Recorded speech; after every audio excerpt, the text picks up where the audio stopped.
புதுயுகம் நேயர்கள் எல்லாருக்கும் அன்பான வணக்கம். இது குட்டி ஸ்டோரி. நம்ம இருக்கிற இடத்துல சுத்தம் பண்ணுறதுக்கு தண்ணீர் தேவை. ஆனால் அளவுக்கு அதிகமாக தண்ணி வந்துருச்சுன்னா இந்த பிரச்சனையை இப்போ கொஞ்ச நாளாக நம்ம எல்லாரும் நிறையா பார்த்துட்டே இருக்கோம் இல்லையா? நடந்து போகிற பாதையில் கொஞ்சோண்டு தண்ணி இருந்தாலே தண்ணி கிடக்கு பார்த்துப்போங்க அப்படின்னு தான் சொல்லுவோம் எல்லார்கிட்டையும்.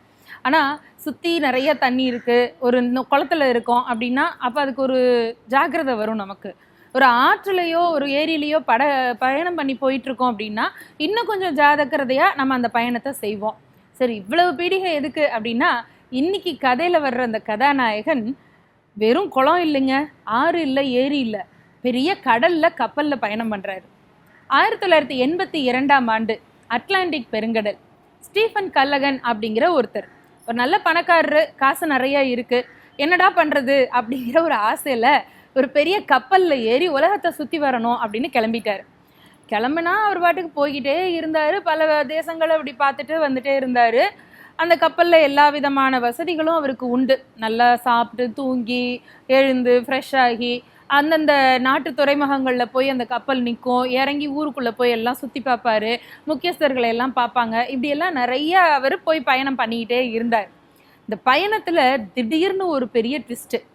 பெரிய கடல், அட்லாண்டிக் ஓஷன், அதில் பயணம் போய்கிட்டு இருந்த அந்த கப்பல் ஒரு நாள் திடீர்னு விபத்துக்கு உள்ளாயிடுச்சு.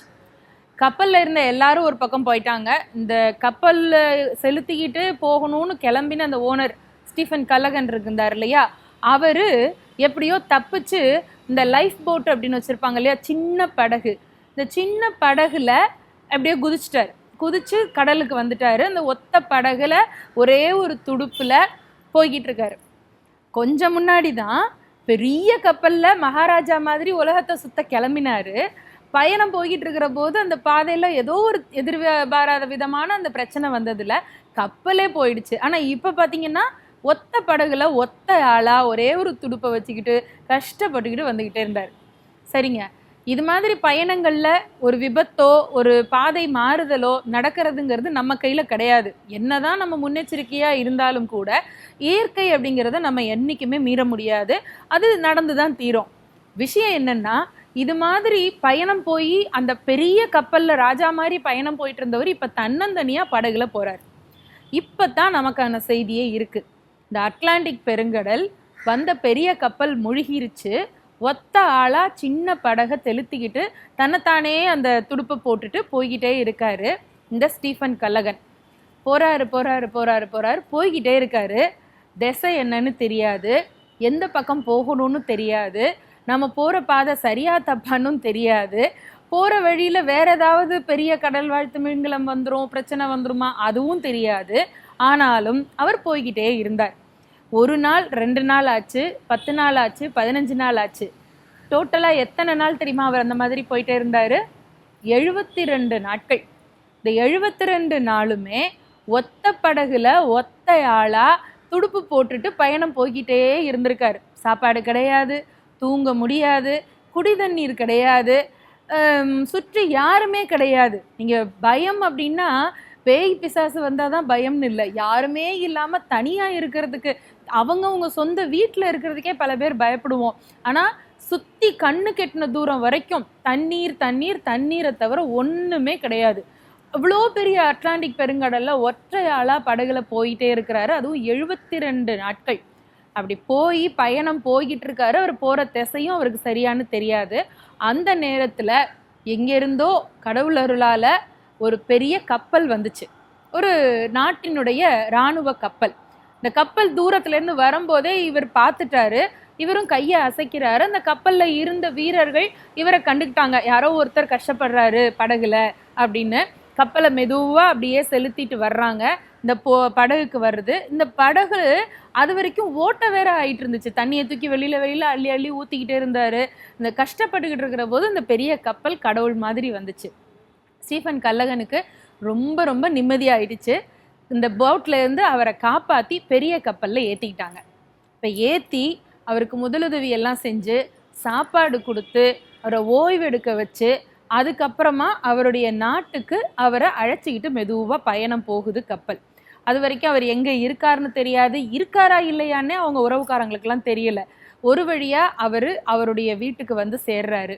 சொந்தக்காரங்க எல்லாரும் வந்து பார்க்குறாங்க. பார்த்ததுக்கு அப்புறமா இவர்கிட்ட நலம் விசாரிக்கிறாங்க. அப்போ ஒரு பத்திரிகையாளர் கேள்வி கேட்குறாரு, சார் இப்படி ஒரு பயணம், இப்படி ஒரு ஆபத்து இது வரைக்கும் யாருக்கும் நடந்ததா எங்களுக்கு தெரியல. ஆனால் கப்பல் விபத்தாச்சு, ஆனால் அந்த ஒத்த படகுல நீங்கள் ஒரே ஆள் எப்படி இவ்வளவு நாளாக பயணம் பண்ணீங்க? அதுவும் ஒரு நாள் 2 நாள் இல்லை, 72 நாட்கள் நீங்கள் பயணம் பண்ணியிருக்கீங்க, எப்படி சார் சாத்தியம் அது அப்படின்னு அந்த பத்திரிகையாளர் கேட்டாராம். அப்போ தான் ஸ்டீஃபன் கல்லகன் சொன்னாராம், வாழ்க்கையினுடைய மாற்றத்தை நான் அங்கே தான் புரிஞ்சுக்கிட்டேன். முதல் நாள் வரைக்கும் இல்லை, அந்த கொஞ்ச நேரம் முன்னாடி வரைக்கும் ராஜா மாதிரி பெரிய கப்பலில் நான் வந்துட்டு இருந்தேன். படக்குன்னு பார்த்தா தன்னந்தனியாக ஆயிட்டேன், யாருமே இல்லை, எங்கே இருக்கேன்னே தெரியல, அடுத்த நொடி இருக்க போகிறேன்னா இல்லையான்னு எனக்கு தெரியல. ஆனால் ஏதோ ஒன்று இந்த வாழ்க்கை நமக்கு சொல்ல போகுதுங்கிறத மட்டும் புரிஞ்சுக்கிட்டேன்.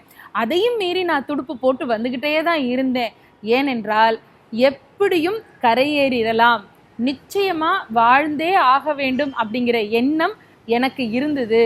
அதனால தான் எந்த துன்பத்தை பற்றியும் கவலை இல்லாமல் நான் வாட்டுக்கு என்னுடைய வாழ்க்கை படகை செலுத்துவதாக நினச்சிட்டு அந்த ஒற்றை படகுல துடுப்பு போட்டு வந்துட்டே இருந்தேன். நம்பிக்கையோடு பயணத்தை தொடர்ந்ததுனால என் நம்பிக்கை பொய்க்கலை.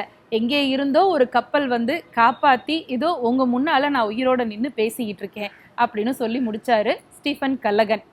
வாழ்க்கையில் ஏற்ற இறக்கங்கள், ஆபத்துக்கள், சந்தோஷங்கள் மாறி மாறி வரும் தான். வாழ்க்கை பயணத்தை தொடர்பவர்களுக்குத்தான் அதுக்கான அந்த மாற்றங்களும் ஏற்றங்களும் எப்போதும் கிடைக்கும்.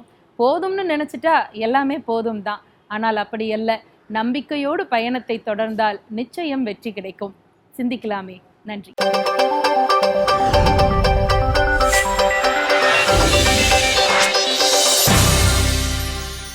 இன்னைக்கு நம்ம யுகம் கணக்கில் நிறைய இன்ட்ரெஸ்டிங்கான செக்மெண்ட்ஸ்லாம் பார்த்தோம். இதே மாதிரி ஒரு சூப்பரான எபிசோட்ல உங்களை வந்து சந்திக்கும் வரை உங்களிடமிருந்து விடைபெறுவது நான் உங்கள் டரன் பாபு. நான் உங்கள் அஜிதா. இது யுகம் கனெக்ட்.